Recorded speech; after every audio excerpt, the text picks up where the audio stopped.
T'es un vrai mec, tu kiffes les grosses bagnoles. Mais t'aimes aussi les montres raffinées. Alors t'es tombé au bon endroit.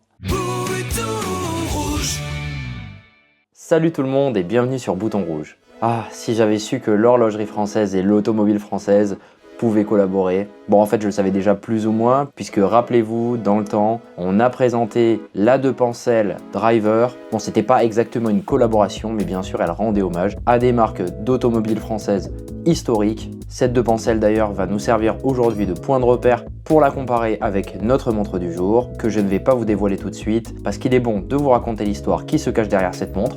Bon, ça y est, je me jette à l'eau. Il y a quelques temps, je lorgnais sur une sortie de Yema, alors je leur ai envoyé un message à ce sujet pour pouvoir vous présenter la Yema Rallygraph X Alpine Cup Series sur ma chaîne avec une Alpine A110 d'époque. Malheureusement, l'édition limitée m'est passée sous le nez et d'autres youtubeurs ont pu en faire une review. Tant pis. Et donc comme je me retrouve avec la version normale, bien en retard après la sortie et que j'ai plus l'Alpine derrière moi, on va simuler tout ça. Voici l'Alpine. Voici la Yema et c'est parti pour la review. C'est une montre de 40 mm. Bon allez, je rigole, je vous fais le déballage tout de suite. En tant que chronométreur officiel du championnat Alpine Elf Cup Series, Yema a conçu deux éditions spéciales de sa légendaire Rallygraph, conçue en hommage à l'esprit de compétition automobile d'Alpine. Le modèle que j'ai reçu est la version noire, elle existe aussi en blanc, et ce sont des chronographes Mecha Quartz, excepté pour celle dont je vous parlais un peu plus tôt, la version édition limitée, qui elle est un chronographe mécanique. Cette montre mesure 39 mm de diamètre par 47 mm de corne à corne, 10,2 mm d'épaisseur et 20 mm d'entrecorne.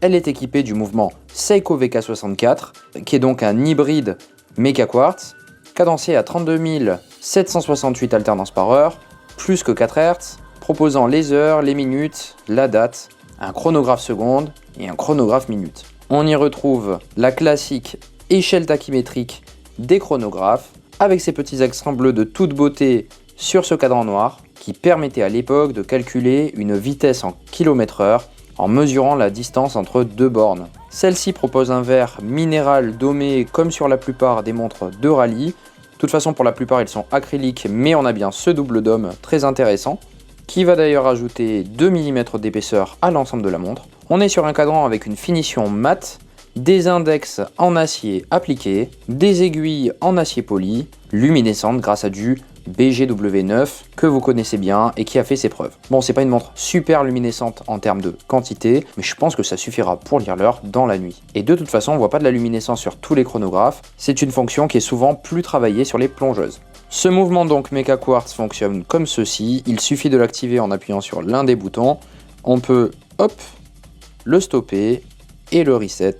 Et bien sûr, vous pouvez voir sur l'aiguille des secondes ce magnifique logo Alpine qui va tourner tout autour du centre de la montre en suivant la trotteuse. La montre propose 100 mètres d'étanchéité, la couronne est signée et les boutons sont décorés. Par contre, cette même couronne n'est pas vissée, donc très bien 100 mètres, mais il faudra quand même faire attention, c'est une couronne poussée. Si on s'attarde sur le boîtier, bien ma foi, c'est le boîtier des rallygraphes classiques. Ce que je peux en dire, c'est qu'il a des cornes plutôt agressives, qui rappellent vraiment l'esprit de la course, et surtout bien courbées, qui vont venir parfaitement épouser la forme du poignet. Le boîtier est, comme vous pouvez le voir, quand même super bien brossé. C'est un brossage même circulaire sur les cornes, et ça vient vraiment recentrer le regard sur le cadran.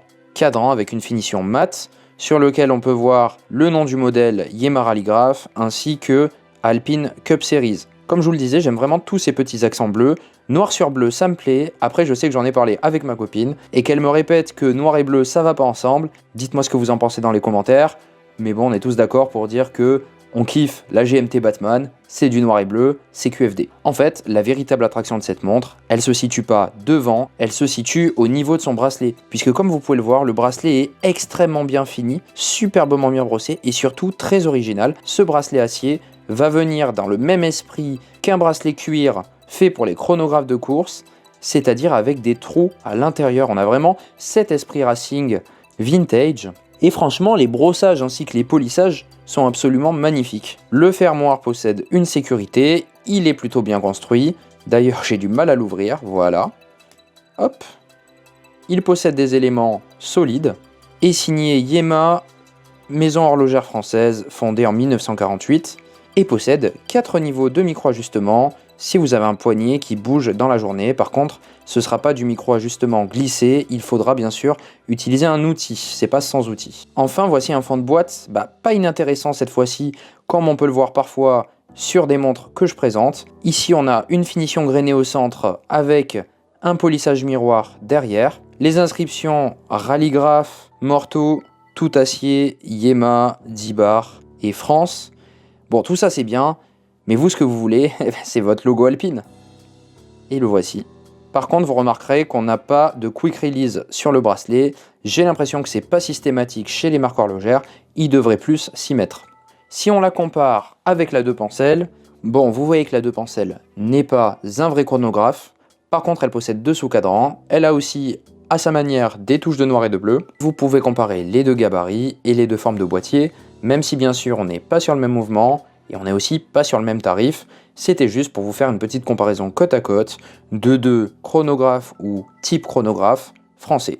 Une fois à mon poignet, je trouve que la montre rend très bien.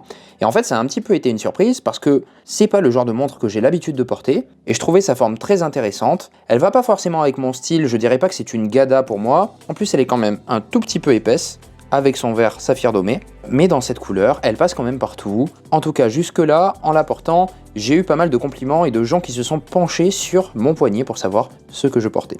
Comme je vous disais, elle fit très bien, assez facile à régler. Et la courbure des cornes vient vraiment épouser la forme du poignet. Bien sûr, petit bonus, je vous l'avais déjà dit dans une vidéo précédente que j'avais faite sur Yema, elles arrivent dans cet écrin qui, ma foi, est bien construit, bien fait, en cuir, qui donne une sensation de qualité, avec ce côté troué, qui donne autant un aspect racing, un côté pilote. Il y a aussi la boîte Yema, assez simple, mais bien faite, qui vient bien protéger la montre, et qui aussi se déplie pour permettre de présenter correctement tout ça.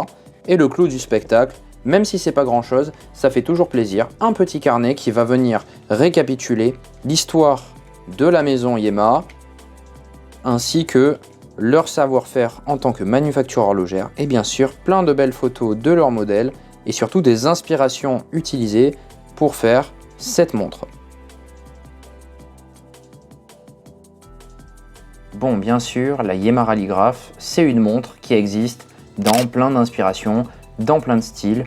C'est une montre historique de Yema, donc vous pourrez probablement trouver votre bonheur dans un des coloris, dans une des versions. L'atout principal, c'est que c'est un chronographe français abordable. D'ailleurs, sur le site, vous la trouverez, en tout cas cette version Mica Quartz, à 490 €. Comme je vous l'ai dit, dans une version noire, mais aussi dans une version blanche. Elle peut d'ailleurs être livrée sur bracelet cuir troué. Une fois qu'on a dit ça, c'est à peu près tout. Moi, je pense que je suis pas exactement la cible de ce genre de montre, bien que j'apprécie énormément les détails qui ont été apportés à l'esthétique globale de la montre et le fait qu'ils aient réussi à rendre un véritable hommage aux montres de racing vintage. Je ne sais pas exactement où je la placerai dans la hiérarchie des montres que j'ai pu essayer, mais je tire quand même mon chapeau à Yema pour cette création. J'ai probablement oublié quelques détails, alors ne m'en voulez pas, et si vous voulez l'essayer vous-même, vous pouvez l'acheter sur le site de Yema, je vous mets le lien en description. Sachez en tout cas qu'elle possède une garantie internationale de 2 ans et que vous avez 14 jours satisfaits ou remboursés pour la renvoyer et donc l'essayer.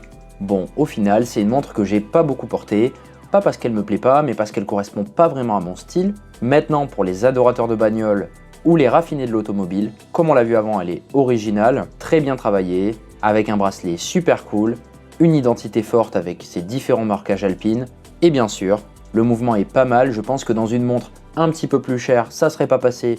Là, on va dire que le positionnement prix est idéal, et c'est pour ça que globalement, avec ses caractéristiques, je vais trouver que c'est une montre plutôt au bon rapport qualité-prix, je mettrai 7 ou 8 sur 10. Je remercie une fois encore Léa de Yema d'avoir permis que cette collaboration soit possible. Merci à tous d'avoir regardé la vidéo, j'espère qu'elle vous a plu. Si c'est le cas, n'hésitez pas à vous abonner à la chaîne. J'avais justement fait une review récemment de la 2 Pencel Driver que je vous laisse juste ici si vous voulez voir la vidéo complète. Bien sûr, n'hésitez pas à me laisser un commentaire pour me dire ce que vous pensez de ces collaborations avec des marques automobiles et quelle autre collaboration vous pourriez imaginer avec quelle marque. Par exemple, je sais pas, Baltic avec Citroën.